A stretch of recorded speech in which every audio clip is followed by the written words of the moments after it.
Pandora's Box is a 1929 silent German film directed by G.W. Pabst, starring Louise Brooks, the American Louise Brooks, um, Fritz Korner, and Francis Lerder. This film follows Lulu, a seductive kind of thoughtless young woman whose raw sexuality and uninhibited nature brings ruin to herself and the men around her.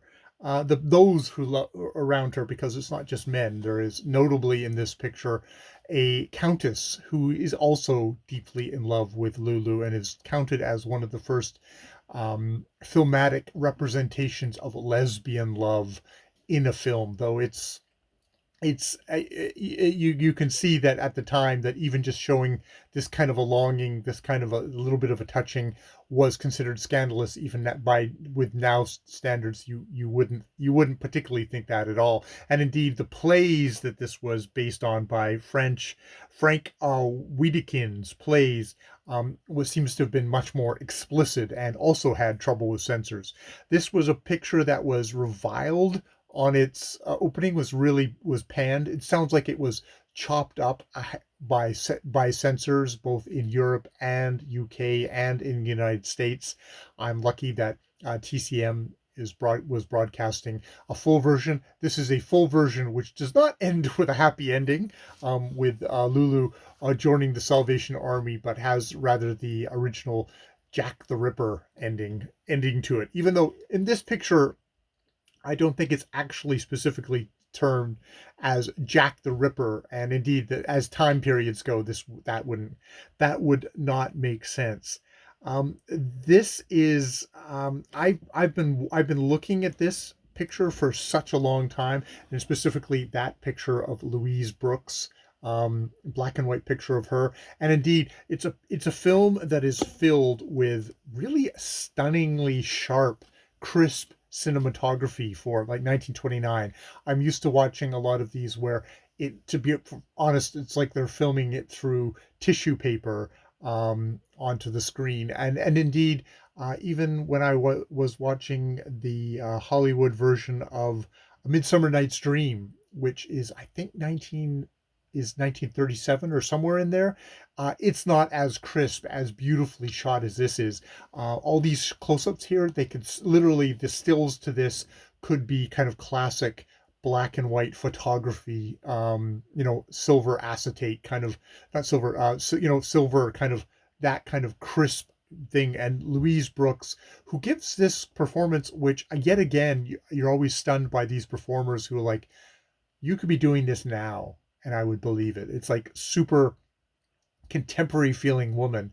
And I mean, a part of it is, I think, the fact that she is portraying a new kind of woman, one that is not being restrained by kind of uh, the the repressions of this time. And though, to be honest, there's another sense of Lulu is a young woman who, she just loves who she loves, and if one man comes around, she'll immediately glom onto them, but she'll also want to be with another man and another man and another man.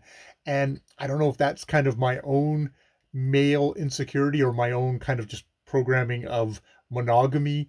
It's like it actually does feel unsettling, as it does feel unsettling to the men in this picture.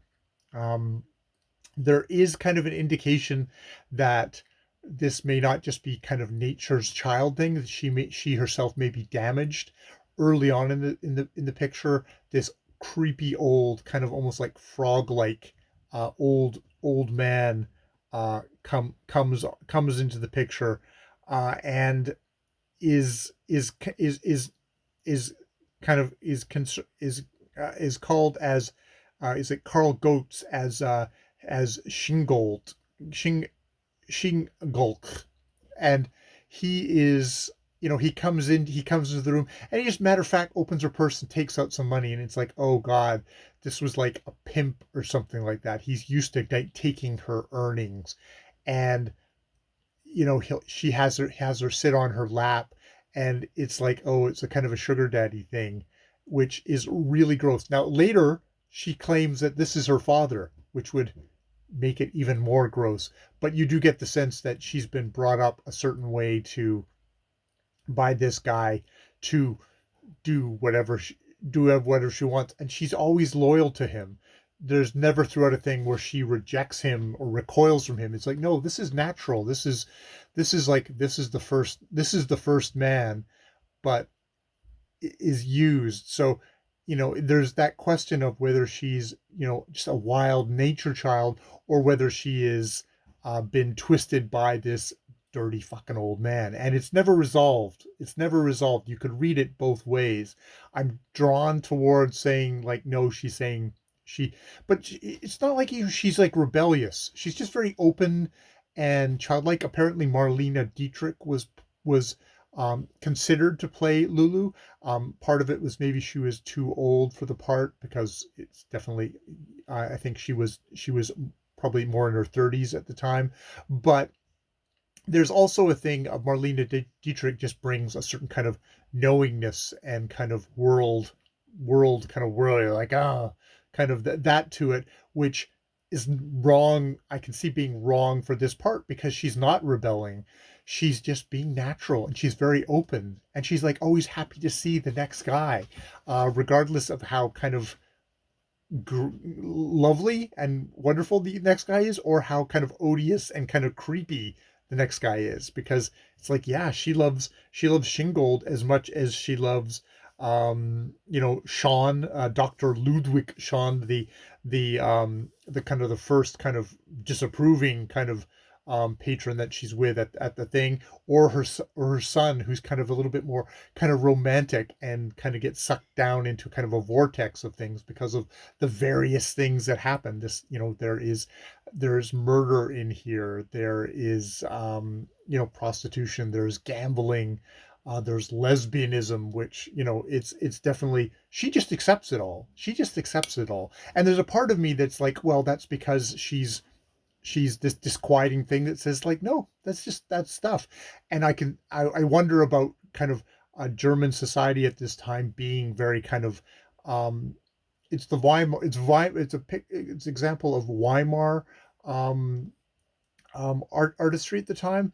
And so there's kind of a big opening up of the whole, just culturally, of like, we're going to question all these things, we're going to allow all these things opening up, but it's doing it within the heart of a society that is deeply ordered and deeply structured. And maybe that's why these people were. And there's going to be a counter reaction the other way with fascism, which is very much clamping down, and they're being strict, absolute order, and we're going to repress all this stuff. And this was this brief flowering in here of that stuff. And I mean, a lot of these people end up coming to the United States and bringing their talent and their creativity to that when they can no longer live in Nazi Germany, whether they're going to be, they are literally going to be outlawed and executed. It's just, yeah. So it's a really interesting, it definitely, you can tell it's based on two plays versus one, because there is a hard cut of, you have the end of one play, you can see where the end of one play is and where the next play starts, going from Dr. Ludwig Sean part, and then the next part being them in London, and kind of the Jack the Ripper thing, though. And it's interesting. As interesting as the whole thing with the Jack the Ripper part, of just the actor who plays Jack the Ripper. It's like, that's not just like kind of the shadowy figure. It's like, no, this is another figure. And in some ways, you see um, Lulu be happy to find this fellow. It's like, I am the female, feminine, unfettered, unleashed, and oh look, I have finally found the male unleashed, and the male unleashed is a brutal, murdering rage monster, and she's happy to find that, and for them to find this kind of almost weirdly kind of sexual union, which is just really, really disturbing, really creepy. But yes, again, gorgeous cinematography, all the blacks and whites. I mean, there's sometimes where it gets a little fuzzy, but there's just these scenes, like scenes of Lulu's face, or scenes of Shingold. Um, I just like it's like almost like character portraits.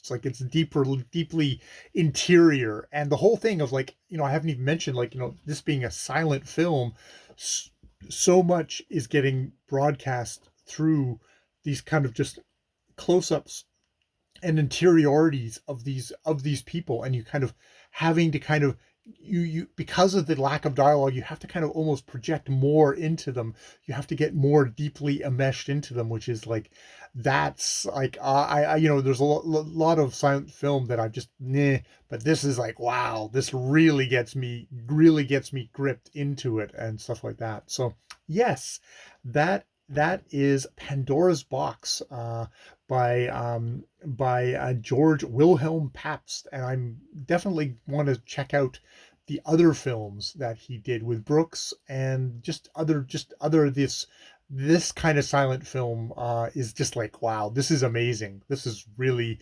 amazing stuff, and I enjoyed. I hopefully I can find more enjoyment like this through it. That would be lovely. All right, I've been Jay. More videos later.